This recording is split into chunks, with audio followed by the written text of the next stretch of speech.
Where do you want to go? Okay, Nava, we're just getting settled. Hi. Okay. Hi, take your time.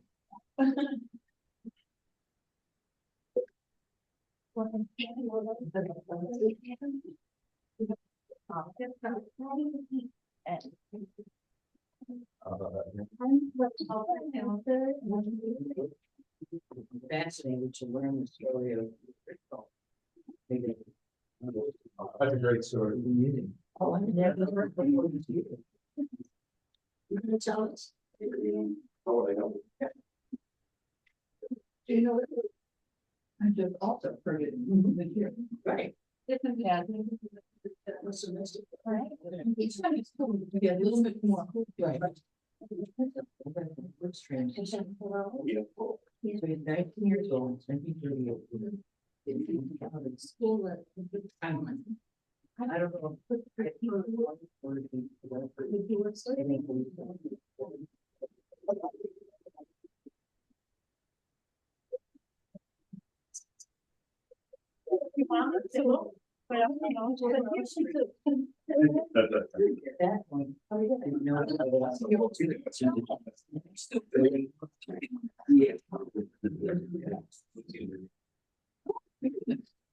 Okay. Oh, it's a great one. Yes, I need Got some more folks coming in, Nava, so give us a moment. No problem. I'm looking up something, so. Okay, great. Perfect. downfall of it. Yeah, we have some more folks here.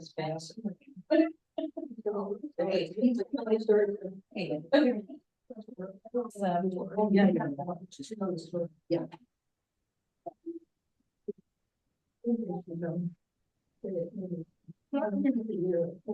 Oh, yeah, you're. It's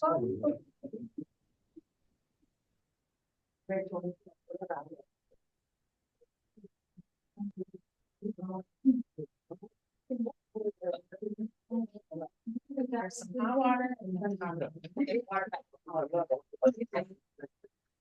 Okay. If you want to take a puppy down, up to you.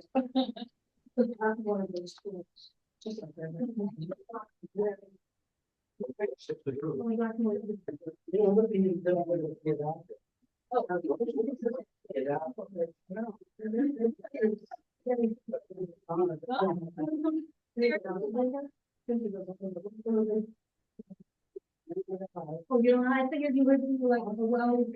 No, you're doing good, yeah. That one made a difference. That one will. I think it will. You think so? Okay. Hi, everybody. Hi. Thank you so much for coming. It's very exciting. Sorry, Navi, you can't see me. I'm in the corner over here, but you can hear me, right? Yeah. Okay. Awesome. Yes, I can hear you. Great, fabulous. So thanks for coming to our Megillat Esther workshop. We are very, very excited to share that we have a new Megillah scroll made by our scribe here, Nava, and I'll introduce her in a second, just a kind of a sneak peek. You're very gracious for a very generous anonymous donor who donated this in honor of Cantor Simon. So as we get to the end, which we'll scroll through it at the end, there's a beautiful inscription, which is called a colophon, which we'll talk about a little bit later, which I'll scroll to in a little while. So wonderful. So glad to have you here, Nava. So we're going to spend the next 45 minutes or so talking with Nava. And so Nava Levine Koren, did I say your name correctly, Nava? Yeah, okay, awesome. Is an artist in Soferet, a female scribe, and she studied illustration at the School of Visual Arts in New York before making Aliyah to Israel. So upon immigrating to Israel in 2005, Nava studied Sofrut and began scribing Megillot. Nava wrote her first Megillat Esther in 2006, and she has been writing and illustrating Megillot ever since. And she is a member of Stam Scribes, an international community of Sofrot who share knowledge, resources, and job opportunities. And in addition to scribing, Nava teaches women and girls both how to read Torah and Megillat Esther, and organizes annual women's Megillah readings on Purim. And Nava lives with her family in Jerusalem, in Yerushalayim. So she is zooming us late in the evening. It's around 8 p.m. there, right? A little later. 8:30, yes. 8:30. There you go. There you go. Well, thank you so much for joining us, Nava. And I will pass it off to you. I think the first thing, kind of just to get it started, if you want to tell us a little about like what a Soferet is and what you do and anything else you want to share, so right off the bat. Okay. Thank you, Dara. Hi, everyone. I'm Nava. I'm really happy to be here with you. And I'm so glad to see some of the faces of the congregation that will be using the Megillah that I wrote on Purim. So it's really nice to meet you. I'm a Soferet. Soferet is the Hebrew word for female scribe. In English, we would just say scribe, and it could refer to men or women, but Hebrew is a gendered language. So if we want to refer to a male scribe, we'd say sofer, and to a female scribe is soferet. And what I mean specifically is a ritual scribe, meaning someone who handwrites the holy texts, Jewish holy texts. Now, I'm curious, is anyone here familiar with the term sofer stam? Okay, see, one person is. A sofer stam is how we call generally a male scribe who writes stam. Stam is an acronym in Hebrew that stands for Sifrei Torah, Torah scrolls, Tefillin, Mezuzot, and that the mem, the M sound, is also both for Mezuzot and Megillot. And traditionally, the scribes who have written these holy texts have been male.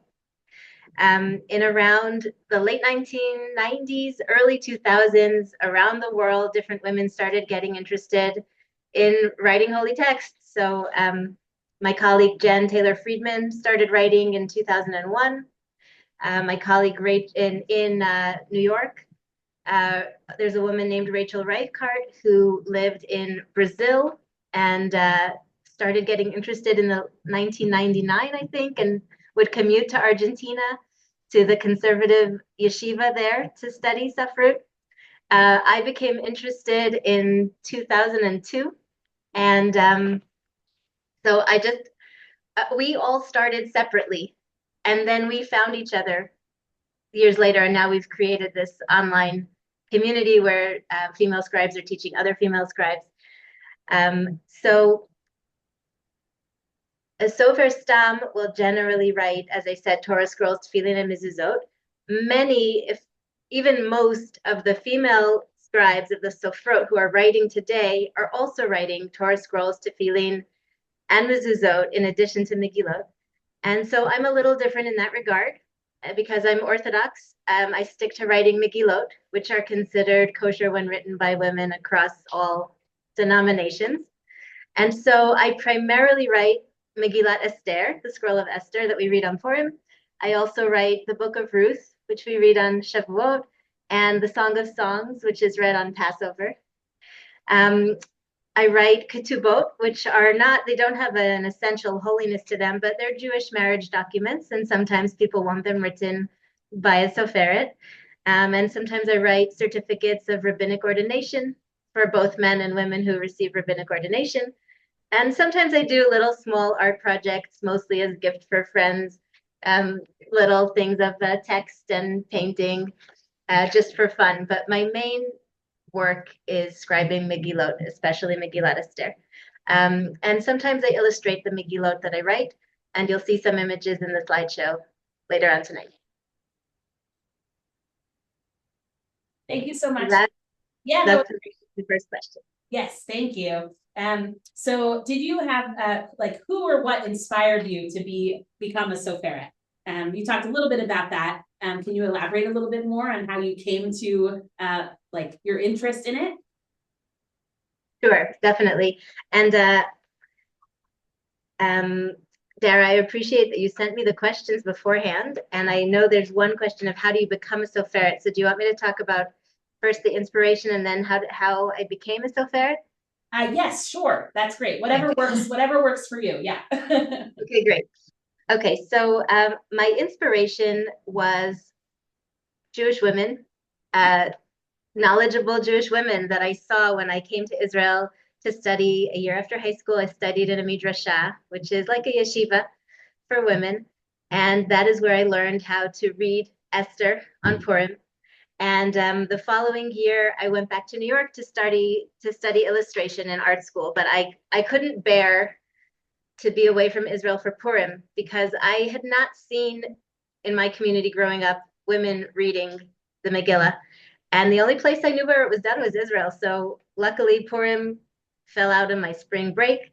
And I traveled back to Israel and I participated in Megillah readings by women in Jerusalem. And I took a lot of pictures. And the following year, when I was in my senior year as an illustration student, I created some images based on what I had seen. So I'm going to share my screen right now. And hope this works. Okay. Can everyone see a print of two women with a scroll? Yes. Okay. So this is one of the images that I made based on a photo that I had taken of Jewish women handling the parchment. And I was so enthralled with women touching this sacred scroll where I really had grown up only seeing men handling any scrolls. And so then I wanted to continue in this series of illustrations. And I was inspired by Queen Esther. At the end of the story of the Megillah, we read that Esther writes down what happens. And those two words, Vatichtov Esther, and Esther wrote, inspired me to do this illustration of Queen Esther, how I imagined her writing this scroll. This was before I had ever learned to scribe, so it didn't occur to me that she would not be writing on this long parchment that was all scrolly and beautiful the way I imagined it. That's not how scribes write. We take one piece at a time so that it's very manageable and we only sew it together later. But this is how I imagined her. And I was working in the studio at my school and I didn't have a photo reference, so I just pulled over a mirror and I drew myself. And this was going to be a foreshadowing of what I later came to realize I really wanted to do myself. So a few years later, I realized that I wanted to scribe Megillot. I learned some of the sources saying that women, Megillot scribed by women were considered kosher. And I started looking for a teacher. And I heard about Jen Taylor Friedman, who I had mentioned, that she had written a Megillah. So I looked her up, I called her up, and I said, I heard that you are writing, can you teach me? And at that time, she wasn't teaching yet. And she said to me, I taught myself by learning the Shulchan Aruch, but the Code of Jewish Law, written by Rabbi Yosef Karo in the 1500s. And she also had learned from the Keset HaSofer, which is the foundational text that scribes study from, which was written by Rabbi Shlomo Gansfried in the late 1800s. So she said to me, find these books, teach yourself. But in my mind, a scribe learned from a scribe who learns from a scribe who learns from a scribe. And I felt very old-fashioned about this, and I wanted to find a teacher. But I couldn't find a teacher where I was living in New York. But just a few years later, about 3 years later, I immigrated to Israel and almost immediately found a course at Pardes, which is Pardes is a learning institute in Jerusalem. And they were offering a course in scribal arts. And it was offered kind of as like an evening activity for students who had been studying Talmud all day long. Then they got like an art class at the end, taught by a scribe. So I signed up for this 3-month course. And at the end, I learned how to make the Hebrew letters and how to use a quill and dip it into ink and handle parchment. And at the end of this fun course, I said to the teacher, I'm really serious about this. I want to learn how to write Megillot. So I continued studying with him. And I learned the laws about how to make kosher letters and how to write a kosher Megillah. And then I started writing. And so that was in 2005 that I took the course. So it's been about 20 years since then. And what I've discovered is that what I learned then when I was starting out was enough to get me started, but I had a lot more to learn. And so to answer the question of how does one become a soferet, there are 2 parts. One is book learning, is studying the myriad laws that go into how to form kosher letters and how to make sure everything is written properly. And the other is practice. Practice, practice, practice, writing, writing, writing. And through writing, through practicing is how I improved my handwriting. It's how I got proficient in cutting quills, in trimming the quill to keep it sharp, in learning how to fix mistakes. And something that's been exciting in recent years is that in addition to all of the Jewish texts that I've studied that have been written by men, and my teacher also was a man, once I got connected with the Stam scribes community, I met other very learned women. And so now I'm learning also from women, and we have an email list, we have a WhatsApp group, and people always are sending in pictures of their writing and asking how to fix this or what to do about this situation. So I learned so much from the experience of my colleagues and from hearing their questions and reading the answers that they received. And I'm still studying. I take a weekly class with taught by a sofer, and I have a weekly study session with my colleague Linda, who is in New Zealand, and she's also taking this class. So everything is virtual. She and I prepare for class in the morning on Zoom, and then we meet again in Zoom with our teacher and learn in the evening. So practice and study. That's how I became a Soferet. That's great. Thank you so much, Nava. That was really great to hear about your journey a little bit into becoming a Soferet. I didn't know that Pardes they still offer that class, the Scribal Arts class? Oh, they do.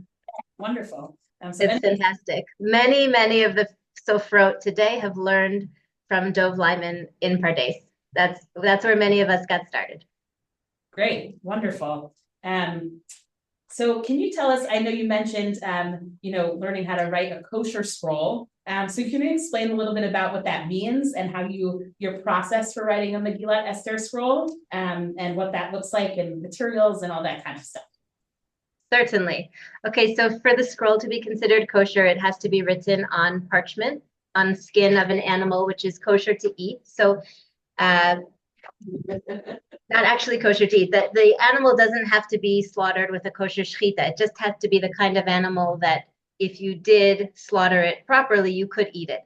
Mm-hmm. This means that it can be a kosher animal that died of natural causes, meaning we don't actually have to kill an animal to write our Torahs. That's good to know. This is some parchment. I buy it pre-scored, and the text has to be scribed in ink, which is black. It has to be black, and it has to be long-lasting. And it can be scribed with a reed or a feather quill or any number of writing implements that I'll show you soon in the slideshow. And it has to be copied from a text. Even if I knew the Megillah by heart, I would not scribe it by heart. So I started off copying from this little booklet that has the text of the Megillah. And this was prepared for scribes. And so every line is numbered, and there are little notations at the beginning of each line saying if there are more letters than usual on a line or less. That way the scribe knows whether to stretch the letters out to reach the end of the line or to be mindful of the spacing and squish a little bit so that I don't run off the line. When I'm scribing, let's just show you. Can you see? I have what I'm working on in front of me, but I never have it open like this because I don't want it to get dirty.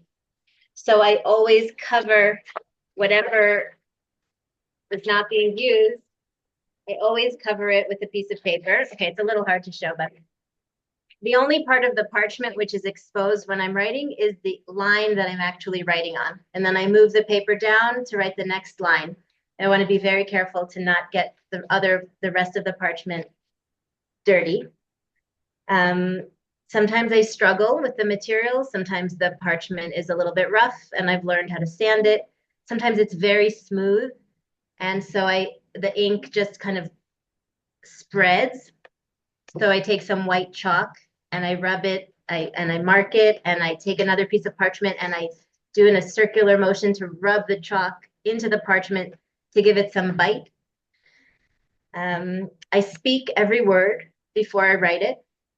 And sometimes I know that I'm going to kind of get in a zone and I may forget to speak the word. So I'll just read the whole line out.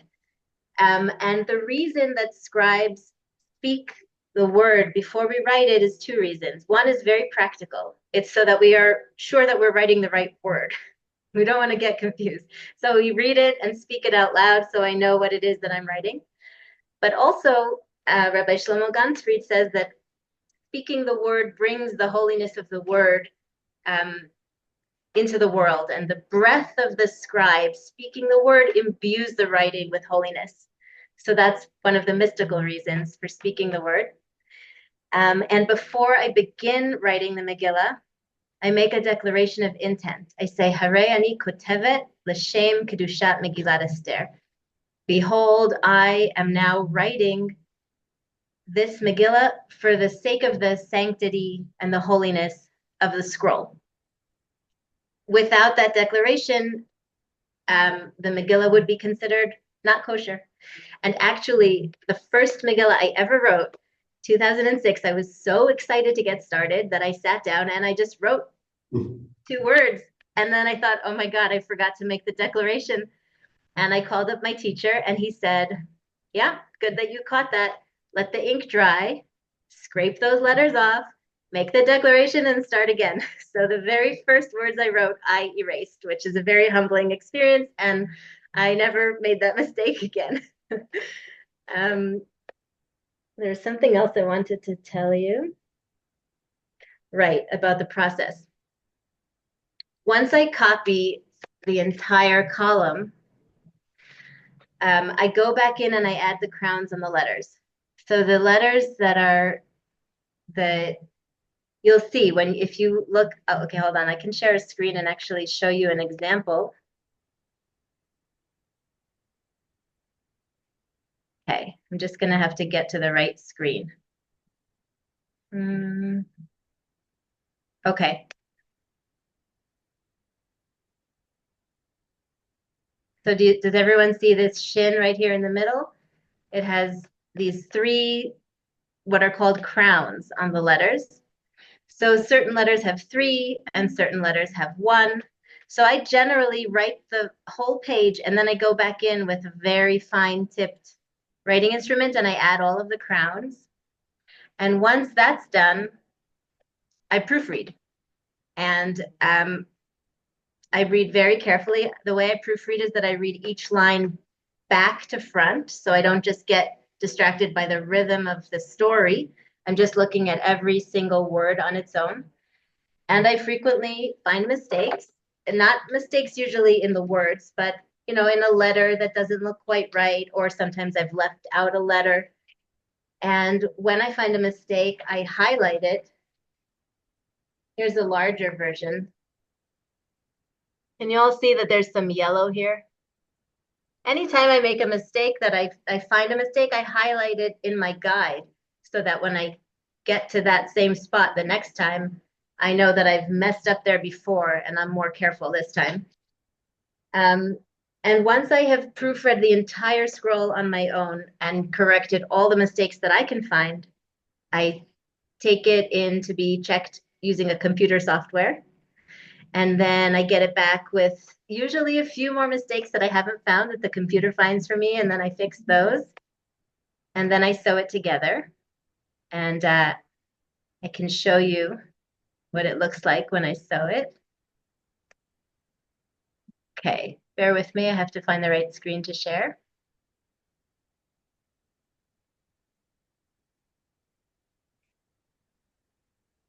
Okay, so I end up with a lot of pages, 5 sheets of parchment with text, and I line them up and I sew a seam. Can you all see there's a very long pointy needle there? And the seams are sewn together with sinews from a kosher animal that have been woven into this long thread. And then once the sheets are sewn, I can roll it up. And that's the process. I can roll it up, and then if it has artwork, I add on some artwork, and then I ship it off. And I actually forgot to show you some slides. Dara, when you asked me who my inspiration was, I told you Esther. Yeah. Wanted to show you that I've created some illustrations of Esther writing to put in the front of the Megillas. And because Esther's Hebrew name is Hadassah, and Hadassah means myrtle, then I also like to use myrtle to illustrate Megillot. So here you can see a bunch of myrtle branches at the start, and at the end, another image of Queen Esther writing, this time in a more modern look, surrounded by myrtle branches. And I think the next slides I have are about the materials. Great. Thank you so much, Nana. I have the Megillah scroll that you made for us. So I'm gonna show that seam here so you can kind of see it. Fantastic. The seam, sorry, go this way. So you can see like the back as well. How she kind of did that. There's the back and there's I think you.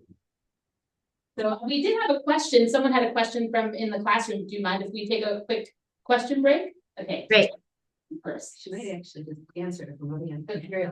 So you mentioned that the parchment has to come from an animal that could be kosher. Yeah.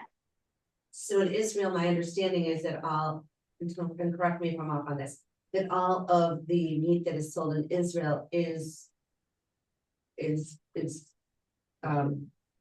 yeah, well, no, you can get other things, but anything like that is, so what happens if you get, an animal that died of a natural death? What do you do with the rest of the animal?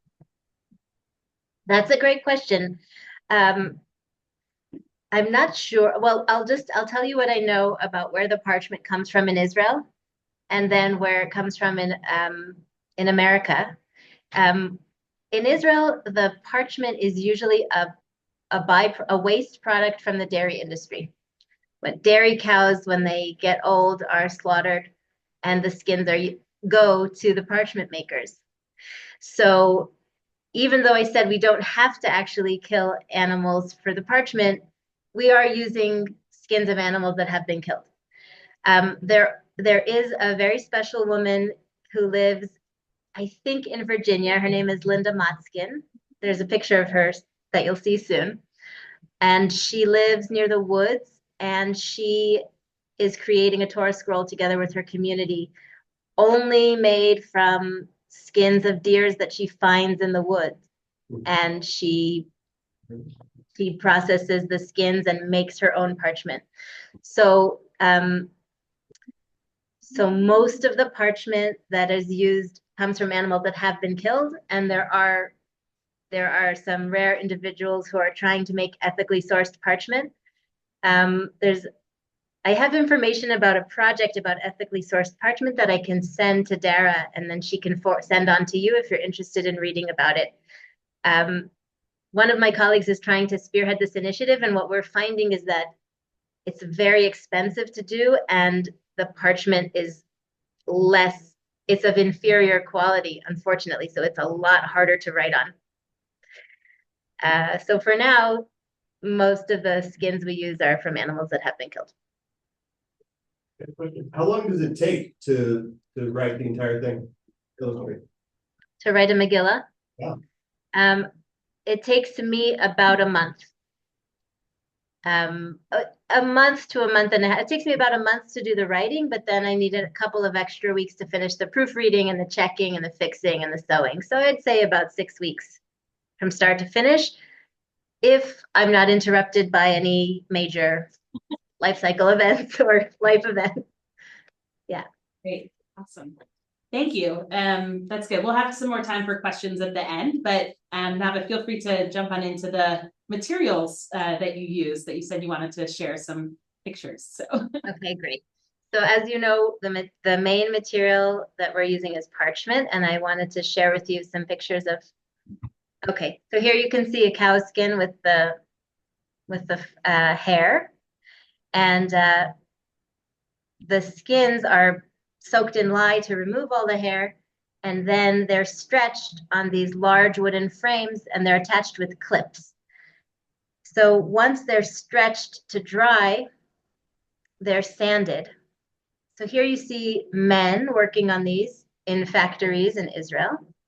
And here you see Linda at home with this huge frame, and she's sanding it with a circular sander. And here you see Linda together with people from her community stretching the parchment. So it stretches and it dries and then sanded. Here you can see just how many frames there are going on.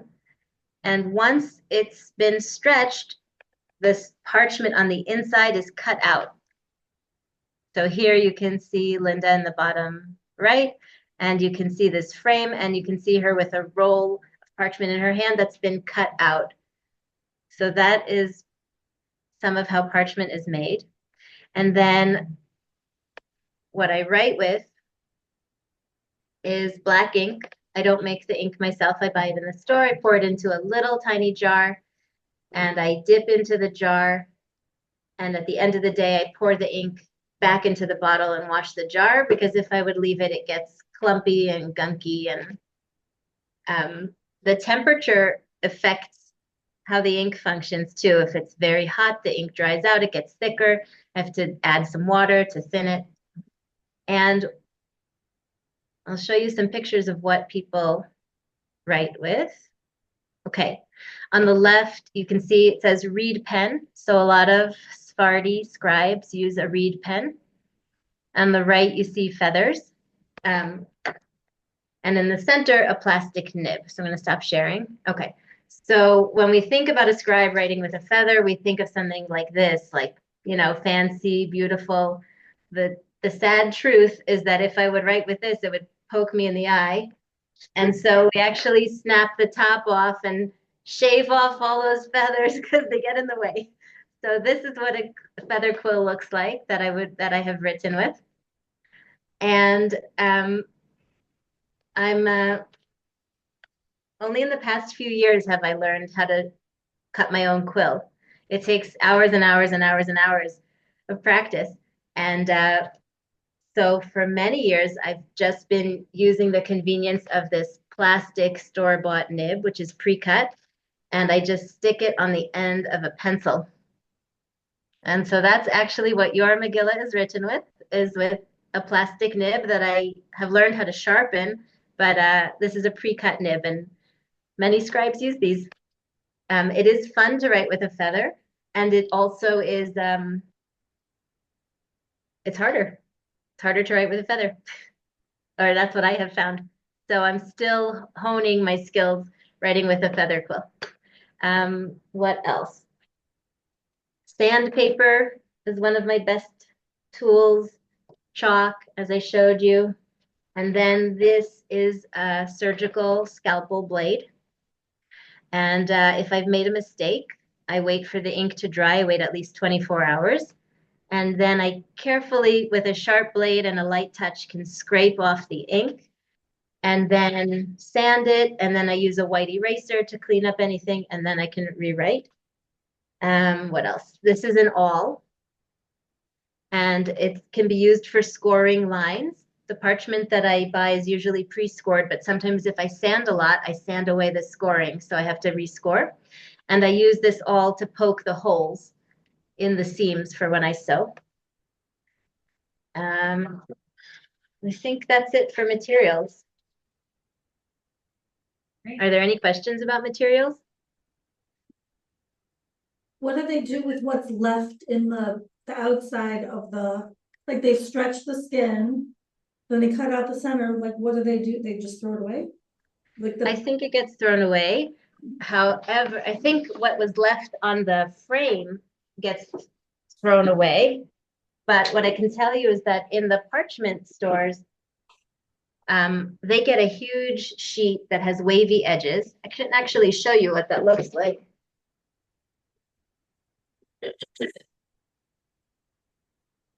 So when it's cut off of the frame, it usually has some wavy edges,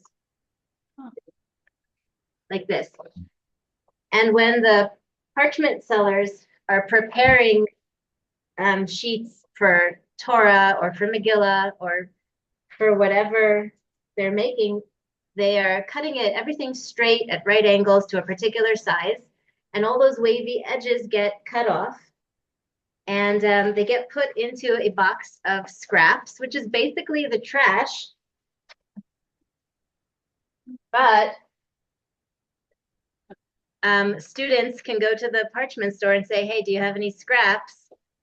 And then you can walk out with some free parchment for practicing on, which are all the ends, all the wavy ends that got cut off. So I like to collect scraps every now and then so that if I'm teaching a workshop, I have scraps for my students to practice on.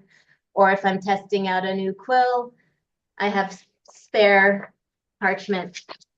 So, but it's really amazing to see how, for me, parchment is so precious. It's very expensive, and I really try to use every bit of it. And when I go to the store, I just see like these overflowing boxes of scraps that are just, for people who have a lot of parchment, I guess it's less precious. I think I have a picture.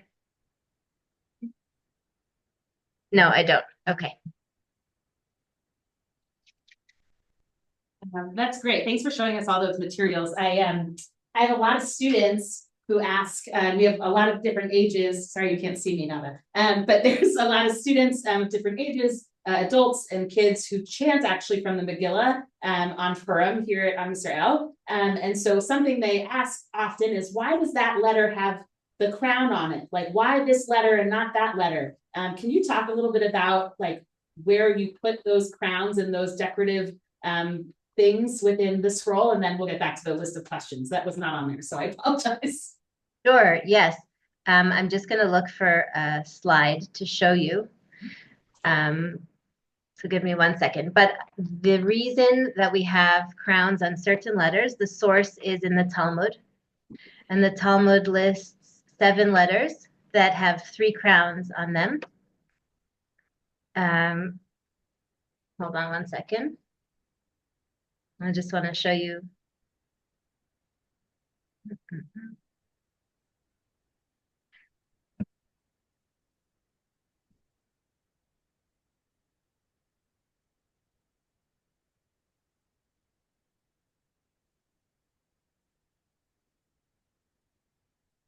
I don't know if you do this book. Yeah. No. Nope. No. That's why. Why are some 3 and why are some 1? Yeah, she's gonna tell us. Yeah, I thought it was a good question for materials. I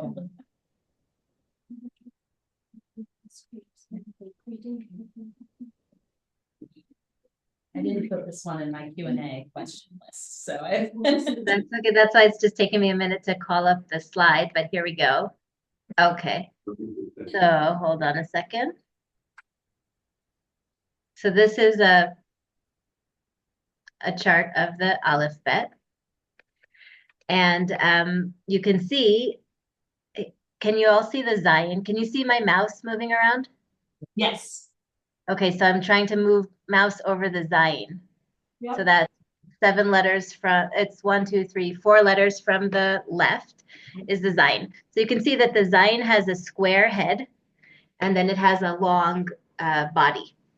And this square head is the only head of the letters that has 3 crowns. We refer to the letters as if they were bodies. So we call the top of the letter the head and the bottom of the letter the leg. We lost the screen. I don't know. Something just happened. Oh, Can here we you go. see now? Yes, we Is can. that it? Okay. So if you'll notice, if you scan on that first line, 2 letters to the left of the Zion, you see a tet. And you'll see that the left of the tet kind of looks like a Zion. It has that square head and something coming down. So basically, any letter that has a part of it that looks like a Zion gets 3 crowns. Why? There the technical reason is because that's what it says in the Talmud. The mystical reason, or one of the mystical reasons that I've learned, is that this refers Kabbalistically to the Sfirot. Now, I don't think this is what the Talmud was necessarily referring to, because the Talmud was written before Rabbi Isaac Luria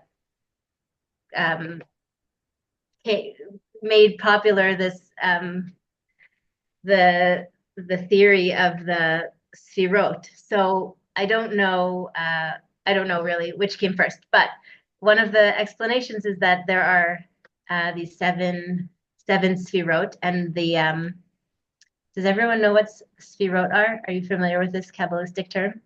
I'm not familiar enough with it to really explain it well, but I think it's a system of understanding how God's abundance comes into the world.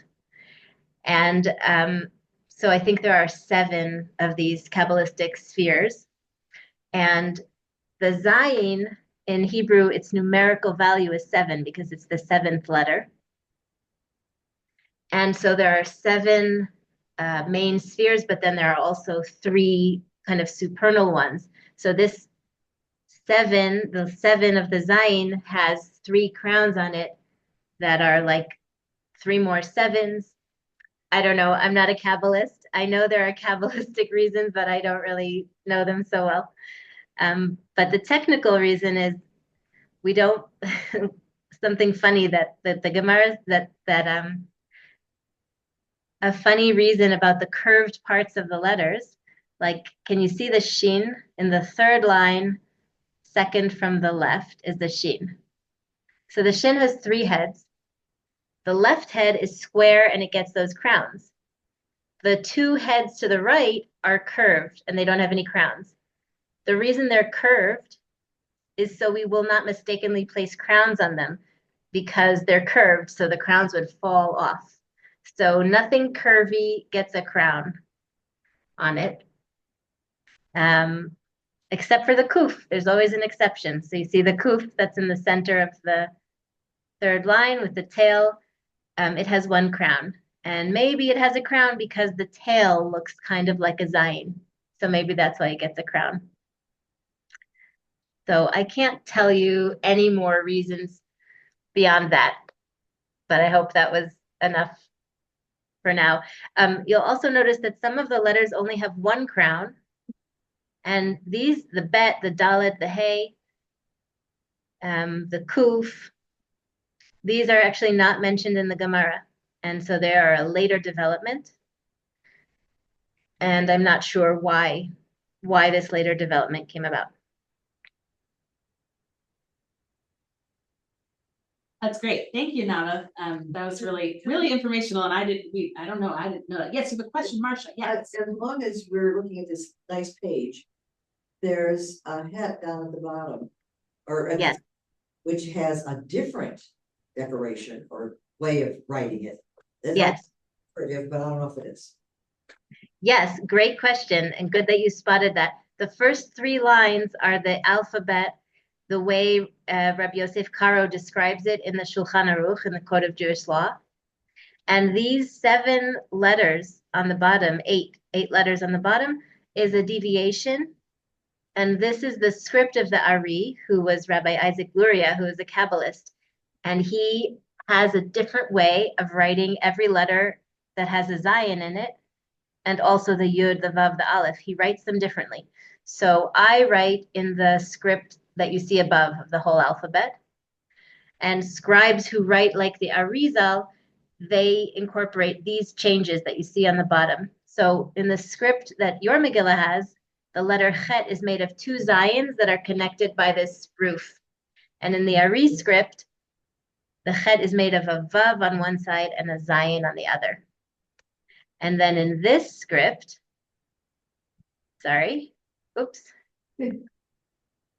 this is a script made by one of the Lubavitcher Rebbe's, I think the first one. He tried to make a script that would incorporate the script of Rabbi Yosef Karo and the Arizal, and he came up with this script. So Any scrolls which are written by a Lubavitch scribe are going to be in this handwriting. So those are the three varieties of Ashkenazi scripts. And then there's also Sephardi script, which you can see here in the blue frame. And the letters here are a bit more rounded than the Ashkenazi scripts. So there are a lot of variations, but these are the basic scripts. But there's no great story about why there's a little roof joining the two, like there is with the crown might fall off the bus black. Right. No, there is a story about the roof. What is it? It's brought in the Gemara. I think that if I remember correctly, that it's called a chatoteret, which is a word that means like to point upwards, and it's pointing upwards towards God. There's also something nice about the bet. I'm going to zoom in here. But Dara, do we have time for me to go? Oops. Oh yeah, we're good. I scheduled till 1:30, so hopefully everyone's okay with that. Yeah, I think so. So yes, we do have time, as long as you do. So Okay, I do. So I can't zoom in on the bet, but the bet has these two little lines that come up off of it. The one on the right is pointed in the direction of the Aleph, and the one on the left points upward. And so the Gemara says, why does the bet point up on the left and back on the right? It's so that if anyone asks the bet, who created you? The bet can point up. And if someone says, well, what's up there? Who's up there? The bet points to the left, to the Aleph. And of course, the Aleph, because it's the first letter and its numerical value is 1, symbolizes God who is 1. And so the little pointy lines of the bet are also pointing us to God. great. Thank you, Nava. So since we're talking about the scribal components of the actual writing, I'd love to skip the next question and talk about the colophon. So I'm gonna go around, since also the time, and I'm gonna go around and show the beautiful colophon, and I'll let you explain what that is. What is Okay. so we're at the end of the scroll. And do you want to tell us what it is, and then I'll tell them what it says? Sure. A colophon is some text that appears at the end of a book. It started off at the end of handwritten scrolls. And sometimes you'll even find it, if you ever flip to the back of a book you're reading, you may see a little note at the back that says, this text was set in such and such typeface in such and such city. That's a colophon. It gives information about the script. Sometimes it gives information about the date and location. And for handwritten texts, it also can give information about the identity of the scribe, and sometimes the identity of whatever patron or donor donated the scroll. So I first learned about colophons when someone commissioned a Megillah from me who was a history major, and she had studied and analyzed colophons at the end of Jewish texts in medieval history. And so she was very excited to have a colophon on her own scroll. And so that's where I learned about colophons. So I have some to show you. Let me just share my screen again. And I can tell you what this one says. So this one says, as Nava told us, so it's the Megillah was written by the Soferet Nava Miriam for Kehillat Am Yisrael, so our community, our conservative congregation. In Northfield, it says Northfield, Illinois, Artsot Habrit, United States. And it's in honor of Chazan Stuart Simon and his 40 years of service to our community. And then written in Tishrei, it was finished in the month of Tishrei in Yerushalayim. It has the year as well, 5785. That's right, 5785. Yeah. Oh, you have it up there. Look at that. Yeah, just put it up there so you can see it also. And I'll show you how it contrasts with some other colophons. I'm just going to quickly, sorry, there we go. Okay, so can you see, this is a scroll that has a teeny little tiny colophon there on the bottom left corner, all it says is this scroll was written by scribe Nava Miriam in the month of Shvat in the year 5784. That was last year in the holy city of Jerusalem. That's all. I just put it there for posterity. But yours had a very rich, text here that Dara just read to you. And Dara asked me to talk a little bit about the shape of the colophon, why it looks like this. I wanted to make sure that the colophon is distinct from the text of the Megillah, lest anyone think that this is part of the actual Megillah. So you can see that the Megillah layout is rectangular and that all of the letters have crowns on them, and that the colophon is in this special diamond shape. And if you look closely, there are no crowns on the letters, on the script for the colophon. And I did that on purpose so that there would be a difference from the writing of the colophon and the writing of the scrolls, so that no one will get confused and think this is part of the scroll of Esther. So I do that for every single colophon that I write. I always leave the crowns off the letters so that it's very distinct. And I usually either have it in teeny tiny letters, or I put a border around it, or in your case, I made it into this shape. And this was really fun for me to do because this is the first time that I ever made it in this shape without a border. So I really enjoyed making this. And I also want to tell you that I really enjoyed seeing pictures of your congregation's previous Megillah and hearing about its writing and how it was brought from Europe to America and given as to the congregation at the founding of the congregation. So I have a sense that your congregation has a rich history of your Esther scrolls, and it was special to be able to record some of the history here in the colophon for you. Thank you so much. So I know there's a few more questions we didn't get to, Nava, but I want to open up the room to see if there's any general questions in the last few minutes that we have together. If not, I can always touch upon those, but I see maybe we have some questions. Yes. I was saying, in hearing, I mean, when I first heard about a female scribe, to me, I thought, is there such thing? So I would say to you, you did it at the right time in the right place. But so how did that come about? I mean, was there a restriction on women way back? Must not be. You said that. Are you asking is the question, were there ever women in history who wrote scrolls? Yes. There have been a few, and we know about them from their colophons, which is so amazing. The earliest colophon we have on a scroll of Esther was written by a woman. Her name was Stellina, which is Italian for Esther, actually.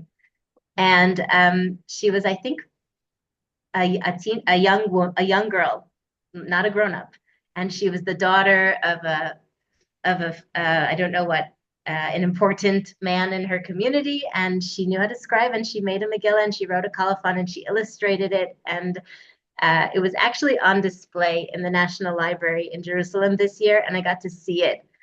I couldn't believe it. I just wept, actually, to see it.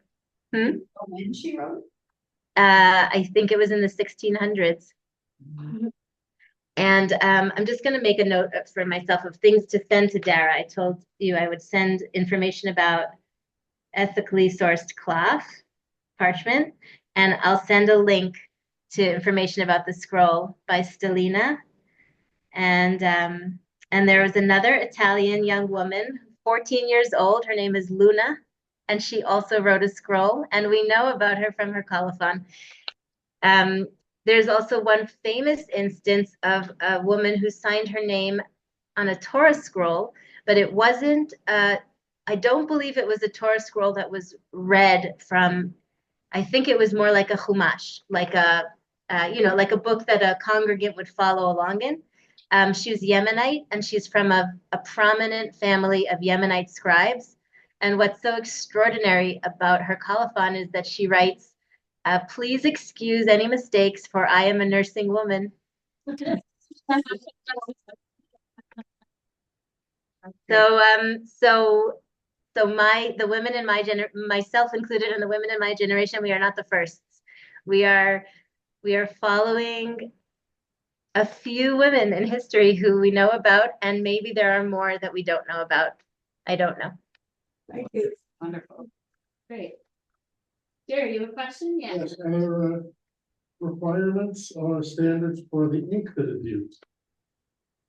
Yes, the ink has to be black, and it has to be black at the time of writing, and it has to be the kind of ink that stays black for a long time. In terms of recipes, there are some recipes, like the Rambam famously has a recipe for ink, but the ink, it doesn't have to be according to any particular recipe. So some ink is made with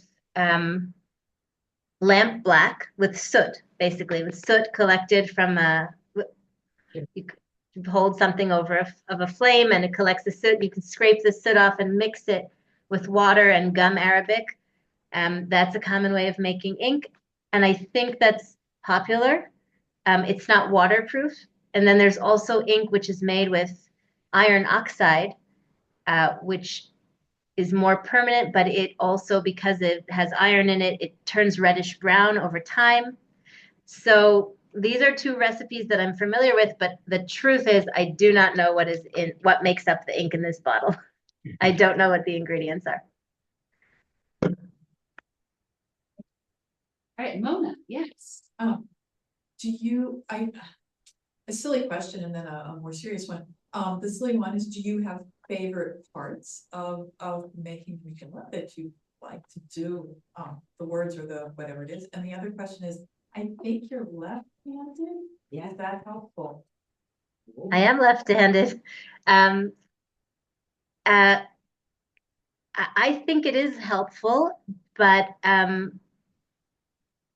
think that most scribes are right-handed and they have figured out a way to write in Hebrew without smudging. So sometimes, it's easy for me to write. Hebrew goes from right to left, so it's easy for me, but sometimes I'll still put my hand in the ink in the line above what I'm writing. So even though I'm lefty, I still have had to train myself to not put my hand into the wet ink.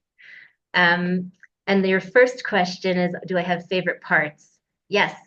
Anytime Esther speaks, I'm thrilled. Anytime I write the word Vata'an Esther Vatamar, and Esther answered and she said, I'm just thrilled. I'm just thrilled because there are so few women who speak in the in the Torah and the prophets and the writings of the Ketuvim.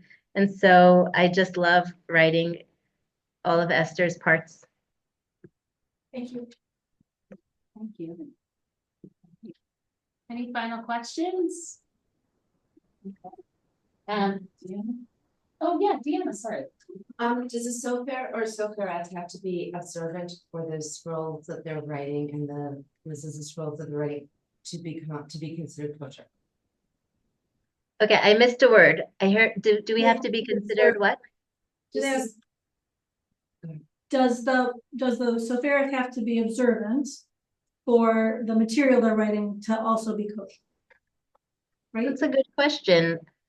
At the beginning of the Keset HaSofer, the foundational text by Rabbi Shlomo Gansfried, he says the scribe must be God-fearing. Because I believe the reason for this is because he wants the scribe to be meticulous about all of the laws. And so I don't know how to answer your question. I think for a scribe to be trustworthy, the scribe has to be meticulous about following all of the laws of scribing. Does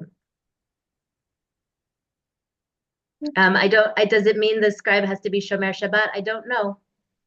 I don't know. Great. This was so cool. Yeah, thank you so much, Nava. This was so wonderful. And we're gonna wrap up and Thank you so much for being with us this afternoon for us, evening for you. I know it's a late one for you, so we really appreciate your time and your energy and for the beautiful Megillah scroll. We're really excited to chant it on Thursday night, March 13th, for our Arab Purim celebration. So thank you again, and we'll make sure to take some photos to send your way so you can see some of the different ages chanting from the scroll. So I'm so glad. Yeah. Do I have time to add one more thing? Oh, please, yeah. Okay, it's a little heavy, but I feel compelled to say that part of what is so meaningful for me in writing the story of Esther is that my grandparents are Holocaust survivors. And I realized at a certain point that writing of the story of the attempted genocide that didn't come to be, where the ending is happy every single time, is very healing for me because I come from a family where, that my grandmother survived, but her family didn't. And so we have a lot of, sadness. And so it's just as a grandchild of Holocaust survivors, I find it very meaningful to scribe this story, and it gives me hope. It gives me a lot of hope. So I just wanted to share that with you. Thanks for listening. Yes, say something. Yeah. Okay. I've always enjoyed Purim. It's always been one of my favorite holidays. My kids went to secular school, and we always invited, for many years, I had Purim parties for them to invite their Jewish and non-Jewish friends to our home. My grandparents were both survivors. My mom was a hidden child. And with what you just said, I'm gonna I shouldn't say it publicly, but you just kind of ratcheted up how much I like Purim, and now I'm gonna contemplate chanting next year. Amazing. Amazing. Wonderful. Thanks for sharing. Okay. So nice to see you all. I hope you enjoyed the scroll on Purim and have a wonderful day. Take care. Thank you. Bye bye. Thank you. That's so cool.